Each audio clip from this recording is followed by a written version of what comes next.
जय हिंद साथियों, एक बार फिर से आपका हमारे चैनल में स्वागत है। जैसा कि आप सभी को मालूम है कि आज अर्थात 4 दिसंबर को जो है बीएसएफ ट्रेड्समैन का एग्ज़ाम है।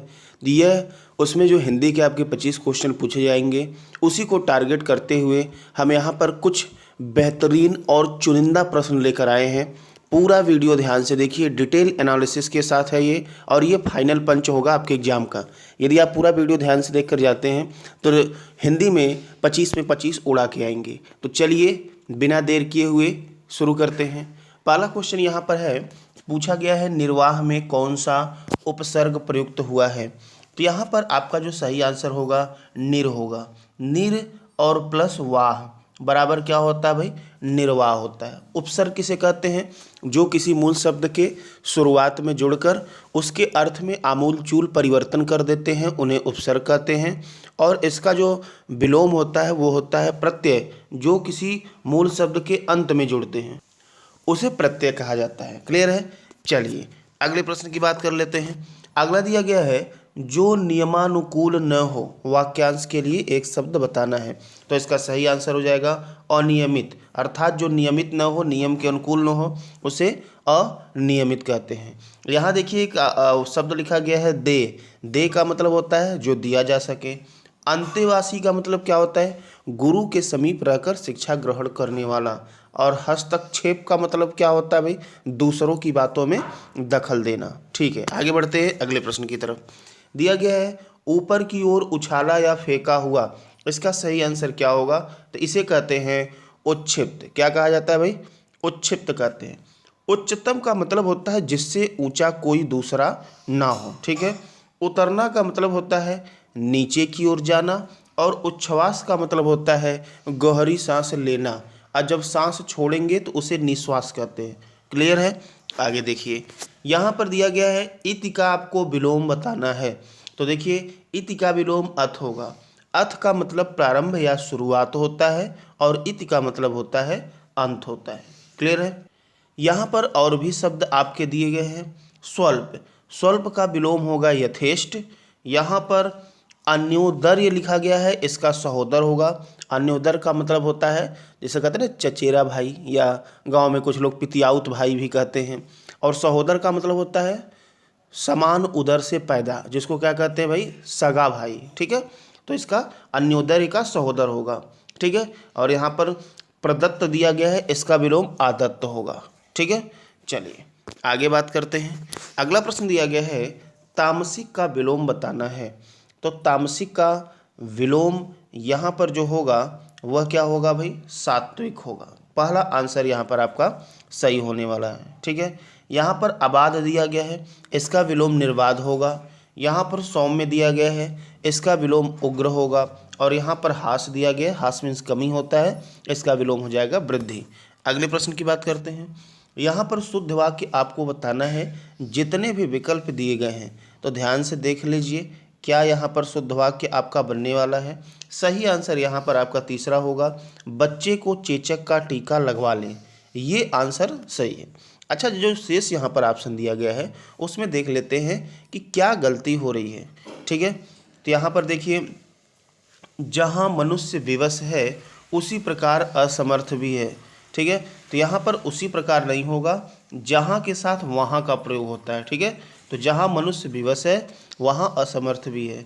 अगला देख लीजिए, इससे न तो कष्ट होगा न तो परेशानी। अगर इसमें देखें तो न तो कष्ट होगा और न तो परेशानी नहीं होगा, न ही परेशानी होगा। ठीक है। न तो के साथ न ही का प्रयोग होता है। तो इससे न तो कष्ट होगा न ही परेशानी। अच्छा, यहाँ पर दिया गया, लोग इस फूल की माला बनाकर पहनते हैं। तो इस फूल की, इस फूल बने एक फूल हो जाएगा, तो इस फूल तो होता नहीं है। यहाँ पर हो जाएगा लोग इन फूलों की माला बनाकर पहनते हैं। ठीक है। इस फूल नहीं कहेंगे, तो मतलब खाली एक फूल से तो माला बनता नहीं है। चलिए आगे बात कर लेते हैं। अगला दिया गया है, शुद्ध वाक्य का आपको चयन करना है।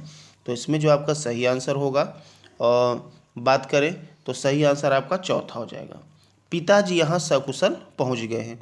चलिए जो शेष ऑप्शन दिए गए हैं उनका भी पोस्टमार्टम कर देते हैं। नभमंडल में आज रात चंद्रमा का राज था। नभमंडल नहीं होगा, नभोमंडल में होगा। बात समझ में आ रही है। एक माताहीन बालक रेलवे स्टेशन पर पाया गया।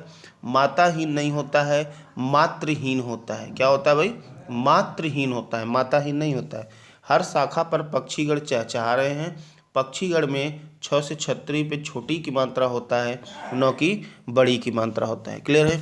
अगले प्रश्न की बात कर लेते हैं। अगला यहाँ पर विशेष से पूछा गया है। तो विशेष से क्या होता है भाई? विशेष या तो संज्ञा होगा या तो सर्वनाम होगा। अर्थात हम ये कह सकते हैं कि विशेषण जिसकी विशेषता बताते हैं उसे विशेष्य कहते हैं। विशेषण को विशेषक भी कहा जाता है। क्या कहते हैं भाई? विशेषक भी कहते हैं। तो यहाँ पर आपका विशेष से पूछा गया है, तो इसका आपका जो सही आंसर होगा चौथा होगा। प्रतिष्ठा यहाँ पर विशेष्य है। बाकी दाम्पत्य, धूमिल और धुंधला ये सारे क्या हैं? विशेषण हैं। चलिए अगला प्रश्न देख लेते हैं। प्रेमचंद्र ने अपने उपन्यासकारों को बहुत दूर तक प्रभावित किया है। अब देखिए, दो प्रकार के उपन्यास, एक पूर्ववर्ती जो कि उनसे पहले थे और एक परवर्ती है जो कि उनसे बाद में थे। तो किसको प्रभावित करेंगे भाई? जो पहले आएगा उसे, तब तो प्रेमचंद थे ही नहीं, तो कैसे प्रभावित करेंगे? अरे भाई, उनके बाद जो आएगा वो तो उनसे प्रभावित होगा। तो सही आंसर यहाँ पर क्या हो जाएगा भाई? परवर्ती। परवर्ती मतलब बाद वाले जो उपन्यासकार थे। तो प्रेमचंद्र ने उनको काफ़ी दूर दूर तक प्रभावित किया था। ठीक है, ये परिवर्ती नहीं होता है। अग्रवर्ती का मतलब होता है आगे रहने वाला। ठीक है, आगे बात कर लेते हैं। मुगलों की सेनाओं में नर्तकियां रण क्षेत्र को भी विलास भूमि में कर देती थी। तो विलास भूमि में कर देती थी, क्या कर देती थी? परिणत। क्या कहेंगे भाई? परिणत कर देते। परिणत का मतलब होता है परिवर्तित कर देना। बात समझ में आ रही है? ठीक, चलिए यहाँ पर और भी हम ऑप्शन देख लें। परित्यक्त लिखा गया है, इसका मतलब होता है जिसे उपेक्षा पूर्वक छोड़ा गया हो, उसे परित्यक्त कहते हैं। ठीक है, यहाँ पर लिखा गया है परिगणित, इसका मतलब होता है जिसका उल्लेख हो चुका हो।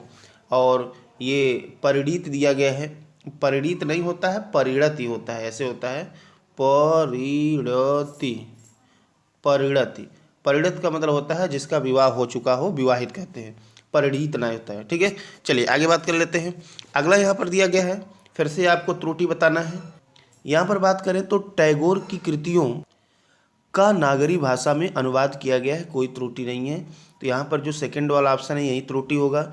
नागरी यहाँ पर लिपि होता है, भाषा नहीं होता है। ये किसकी लिपि होता है? देवनागरी जिसे कहते हैं, हिंदी का होता है। तो यहाँ पर सही करने के लिए हमको ये लिखना पड़ेगा तो कि टैगोर की कृतियों का हिंदी में अनुवाद किया गया है। बात समझ में आ रही है? तो नागरी भाषा नहीं होगा। काफ़ी आसान है, आगे बढ़ लेते हैं। अगला दिया गया है, उनकी शंका का निराकरण तुम ही कर सकते हो। शंका का निराकरण नहीं होता है, शंका का समाधान होता है। क्या होता है भाई? शंका का समाधान होता है। तो यहाँ पर निराकरण तुम ही जो है, इसी में त्रुटि है। इस प्रकार से ये सही हो जाएगा। आगे बात कर लेते हैं। अधिकार या कब्जे में आया हुआ को क्या कहते हैं? तो इसे कहते हैं अधिकृत। जो अधिकार या कब्जे में आ गया है उसे अधिकृत कहा जाता है। ठीक है, अधिनायक जो दिया गया है इसका मतलब होता है सर्वाधिक संपन्न शासक। ठीक है, अधिनायक का मतलब सर्वाधिक संपन्न शासक कहते हैं। ठीक है, अशोच का मतलब होता है जो शोक करने योग्य न हो, और अपकृत का मतलब होता है जिस पर उपकार किया गया हो। अगले प्रश्न की बात कर लेते हैं। अगला प्रश्न यहाँ पर दिया गया है, पर्वत की तलहटी के लिए एक शब्द अनेक शब्दों का एक शब्द है, आपको बताना है। तो इसे उपत्यका कहते हैं। क्या कहते हैं भाई? उपत्यका। अब उसी को पर्वत की तलहटी भी कहते हैं, तराई कहते हैं, घाटी कहते हैं। यहाँ पर ऑप्शन में आदंडपात दिया है, इसका मतलब होता है जो जन्म लेते ही मर जाए उसे आदंडपात कहते हैं। ठीक है, इसके बाद हम और बात कर लें, आमूलचूल, इसका मतलब होता है जड़ से चोटी तक, और आंतरिक का मतलब होता है आंत में होने वाला। ठीक है, चलिए अगला प्रश्न देख लेते हैं। महोर्मी में संधि विच्छेद पूछा गया है, तो इसका आपका जो सही आंसर होगा वो थर्ड होगा। महाधन उर्मी बराबर महोर्मी होती है, और यहाँ पर जो संधि होगी गुण स्वर संधि होगी। ठीक है, जिसमें मेल के बाद ए आता है, ओ आता है और अर आता है। ठीक है, तो यहाँ पर गुण स्वर संधि होगी। बात करें संधि किसे कहते हैं? तो वर्णों के मेल से होने वाले परिवर्तन या विकार को संधि कहते हैं, जबकि पदों या शब्दों के मेल से होने वाले परिवर्तन या विकार को क्या कहते हैं भाई? समास कहते हैं। चलिए अगले प्रश्न की बात कर लेते हैं। दिया गया सच्चरित्र का संधि विच्छेद क्या होगा? तो सत अधनचरित्र सच्चरित्र होगा। यहाँ पर संधि आपकी व्यंजन संधि है। अगला प्रश्न है शुद्ध वर्तनी वाले शब्द का चयन करना है। तो यहाँ पर जो शुद्ध वर्तनी आपका है यह तीसरा होगा। पुनरुत्थान यहाँ पर शुद्ध वर्तनी होगा। आशीर्वाद में जो आधा र है वह के ऊपर होता है, सौ पे नहीं होता है। चरमोत्कर्ष में आधा र ऊपर नहीं होता है, ऐसे होता है चरमोत्कर्ष।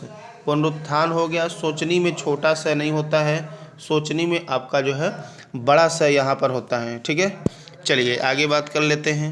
अगला यहाँ पर शुद्ध वर्तनी आपको शब्द बताना है। तो यहाँ पर शुद्ध वर्तनी आपका सेकंड होगा अंतर्धान। इसको हम तोड़ेंगे तो दो शब्दों में टूटेगा। अंतः धन धान होता है, इसे अंतर्धान कहते हैं। और उसमें संधि की बात करें तो विसर्ग संधि का प्रयोग किया जाता है।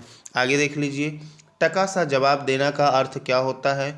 स्पष्ट इनकार कर देना, मतलब आप तुरंत जवाब दे रहे हैं। ठीक है, अगला देख लीजिए, मुहावरे का सही अर्थ बताना है। आग फूस का वैर होना। ठीक है, तो इसका सही आंसर आपका चौथा होगा जन्मजात शत्रु होना। आग फूस का वैर होना मतलब जन्मजात शत्रु होना। ठीक है, तो इतने क्वेश्चन आपके लिए हम लेकर आए थे। एक छोटा सा गद्यांश भी दिया जाता है, क्योंकि वो इसमें उसको हम सम्मिलित नहीं कर पाए हैं, बड़ा है, उसके लिए एक अलग सेपरेट वीडियो बना देंगे। तो आप लोग को यदि पूरा वीडियो समझ में आया हो तो सबके साथ शेयर करें और एग्ज़ाम को जो है फाइनल करके आएँ। ठीक है, धन्यवाद। आपके एग्ज़ाम के लिए best wishes, all the best. धन्यवाद।